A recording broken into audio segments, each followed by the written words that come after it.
മുട്ട ചുരുട്ട് കറി. ഈ കറിയുടെ പുറകിലെ കഥ എന്താന്ന് വെച്ചാൽ, എന്താണ് കഥ? ഡാഡിയുടെ, അതായത് എൻ്റെ അമ്മാമ്മ, ഡാഡിയുടെ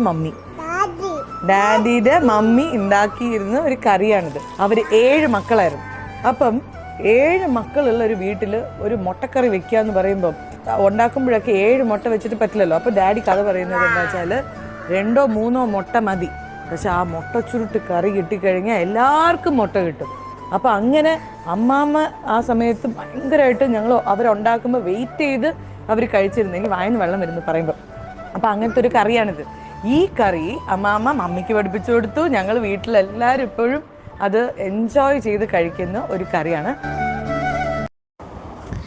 അതെ, അപ്പം പേളിമാണി പറഞ്ഞ പോലെ നമ്മൾ ട്രൈ ചെയ്യുവാണ് പേളിമാണിയുടെ കറി. അപ്പോൾ പേളിമാണി പറഞ്ഞ പോലെ എല്ലാ ഇൻഗ്രീഡിയൻസും ഇല്ല, നമ്മുടെ വീട്ടിലുള്ള ഇൻഗ്രീഡിയൻസൊക്കെ വെച്ചിട്ട് പേളിമാണി പറഞ്ഞതൊക്കെ വെച്ചിട്ട് നമ്മൾ ചെയ്ത കറിയാട്ടോ. അപ്പം നമുക്ക് പേഴ്സണലി ഒരുപാട് ഇഷ്ടമായി.